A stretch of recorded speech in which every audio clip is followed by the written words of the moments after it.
Hey YouTube, it's Petey Two Finger. I just fixed these superlux headphones. They broke. I've got 4 pairs of superlux headphones here. None of them have broken. These have fallen. We have a demon here by the name of Chicky Bobitin. And he likes to jump up in the mama's spot. These are mama's headphones, and he knocks them over all the time. So these things fell for the umpteenth time, and the titanium driver became separated. It came out of the driver housing and was bouncing around here. We went to play. We make music with these headphones, and she only had one ear. And I shook it, and it was like, gang, gang, boom, boom, boom, boom. There's a hot potato in there. So I was able to disassemble this. I used JB Weld automotive epoxy to glue the titanium. It's like the magnet you would think of it as. And I'm going to show you guys pictures. There's a PDF.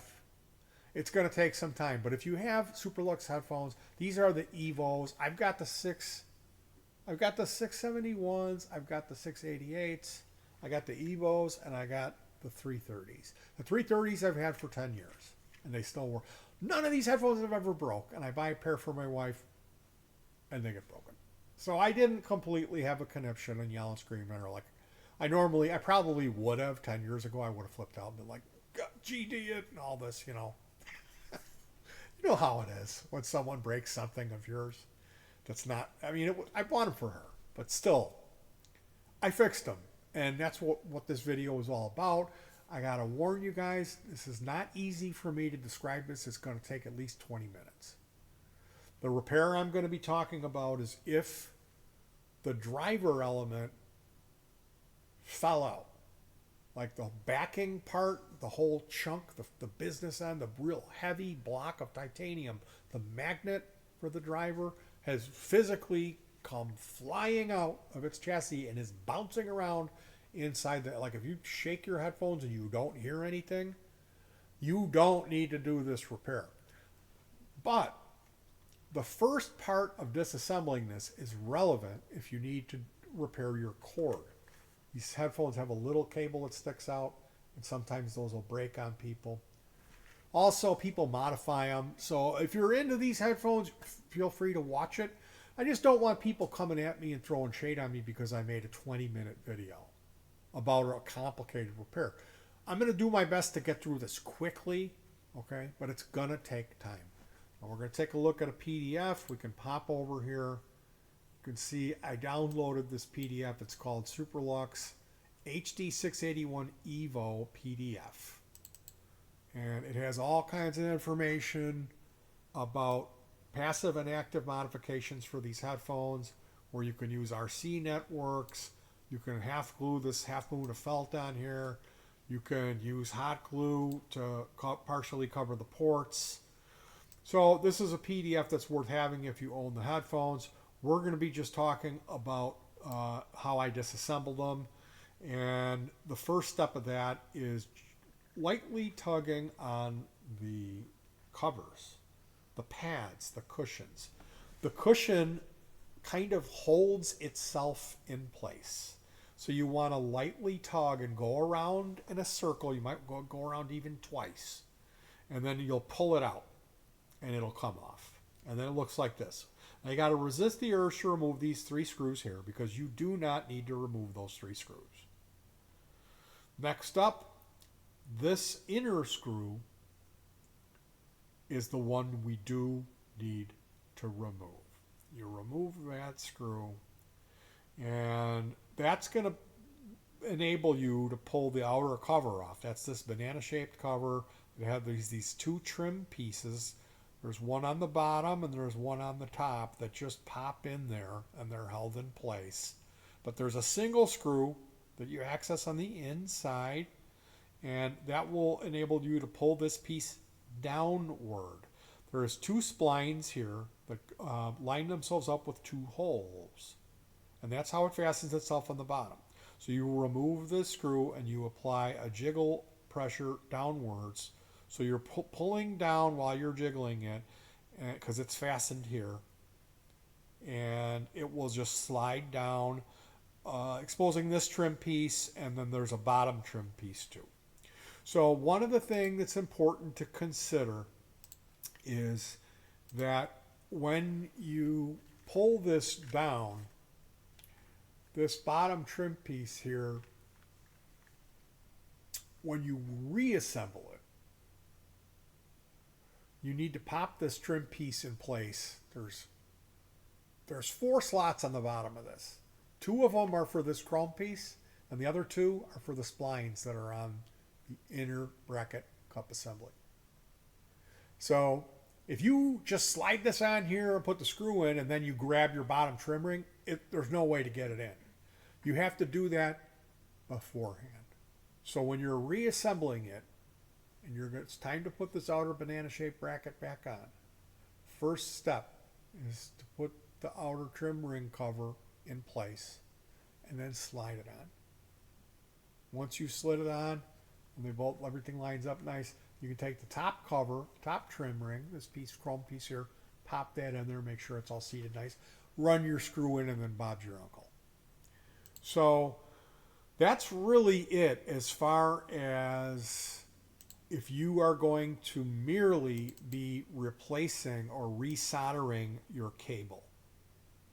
You only need to take the one screw out on the cable side, which I believe is the left side of the headphones.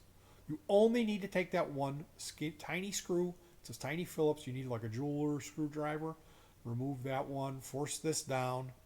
The 2 trim ring piece, the chrome pieces, or if you have black headphones, they might be red. Those will go flying. But then you're able to access everything you need. Now in my case, the titanium driver element had become separated. I'm going to show you what I mean by that. This is the driver, or it's a similar driver. If we're looking at it from the top, you can see this red ring here represents the coil. That coil comes down at least 1 centimeter and it rides in a milled ring inside the titanium block. So there's only one way that this goes. You can't put it in wrong, because on the other side that we can't see, they've milled a slot for the coil to ride in. So you got to make sure you're putting it in right. Don't force it. Don't wreck your coil. But you'll be able to tell.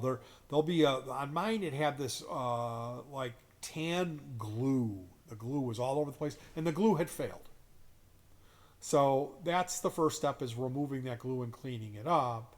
But when you pop it back in place, you want to just get it, line it up nice and slowly drop it in.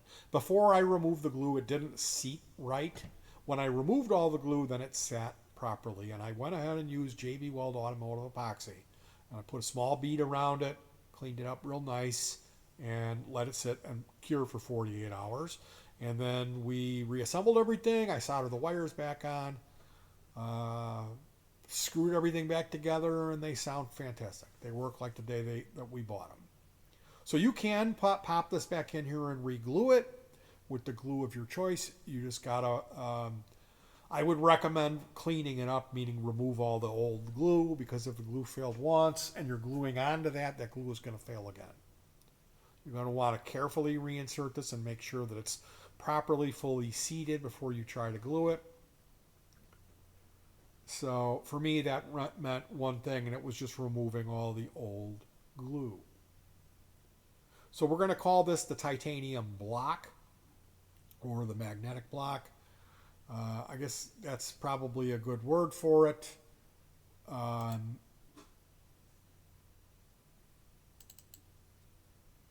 This piece here is the cup bracket, or the inner bracket. And when you get to this point here and you remove the one screw and you've pulled the outer banana bracket off and the inner cup bracket is exposed, you take this fastener here, this screw, and you undo it. You remove this screw. And then it's going to look like this, and you can see the wires are coming through this hole. The wire goes through 2 layers of the headphone assembly. So this is the cup bracket, the inner bracket, that mates up with the banana bracket. It also mates up with the swivel bracket. So there is 2 splines that stick out that enable this to swivel. And our wires go through this. So when you disassemble it, you're going to want to know this red wire was originally attached to this post and the white wire was attached to this post. So you're going to want to mark your headphones. You're going to want to take some white tape and wrap it around this post, and then another piece of white tape and wrap around this and color that red with a marker. You can burn it. You can take your soldering iron and write the word red in the plastic. You can make hash marks. You can take photographs. You can make a semaphore. You can have a play and have your kids act it out for you. However you do it, you're going to need to make sure that you're not crossing these wires, because your headphones will not function properly. They will be pulling instead of pushing, so it won't bump, dog. So you can't screw that up. Cannot screw that up. Don't unsolder these wires until you know what you're doing. And if you're not soldering, if you don't have flux, get yourself some soldering flux, because it just makes it a lot easier. So once you unsolder these, they're gonna go through. You can pull them through.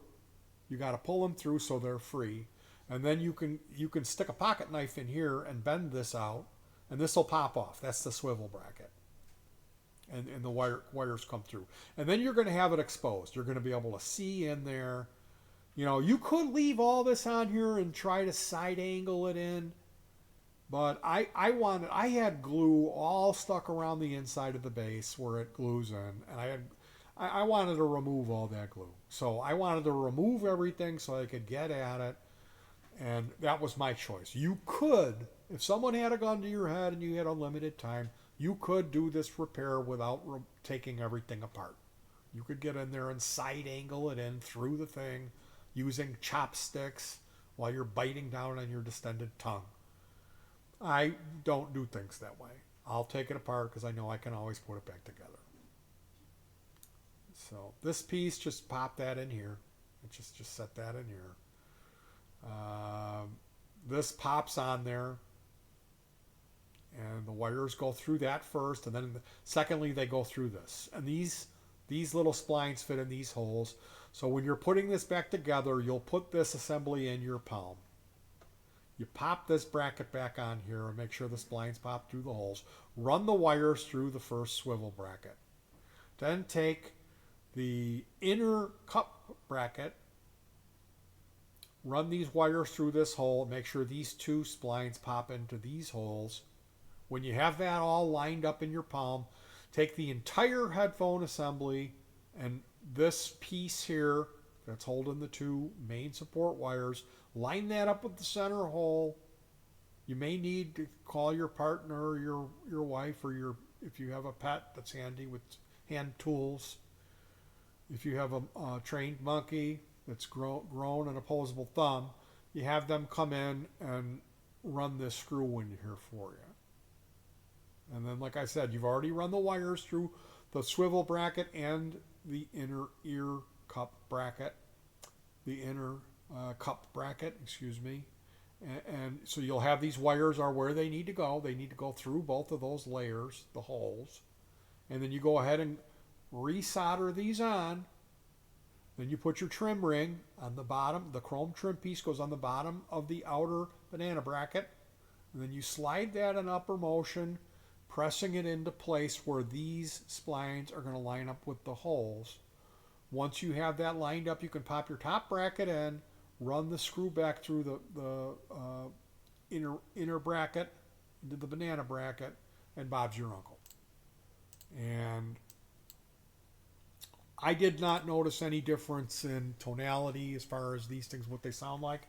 Again, you know, if you're just one of my regulars who enjoys watching my channel, listen to me complain, and you're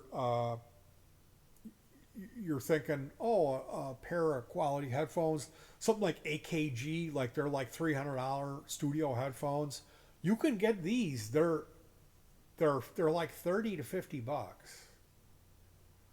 And they might not be just as good. They might not be like, oh, the same quality as AKG, but they're good enough. And man, they last.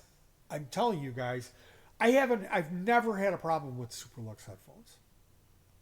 I've never had a problem. All the pairs that I bought, they're all still working, which is unbelievable, because the Sony MDR 7506s that were 130 bucks, I've got multiple pairs of those that I wish I never would have bought. You know, blown drivers, the cords are all crazy on them, and the earpiece pads are falling apart, and you know, it is what it is. But as far as headphone purchase that I can stand behind, that I say a double thumbs up, the only ones that I ever had that I really loved have been the superluxes. I really do love them. The 671s were $20. Now they have a little bump in the treble. They've got a they're bright headphones, but I love them. I absolutely love those headphones. I really do. The ones that I've been using are the 688s, I think. Those are the ones I've been using. And I love those too. The HD 330s, I think those are 40 millimeter. They're not 50. So take a look. They offer some choices, you know, and if they do break, you can fix them. All right, you guys, thanks for joining me on this one. I will talk to you guys soon. Try to keep warm. It's getting chilly out there. And most of all, spank your pets. Peace.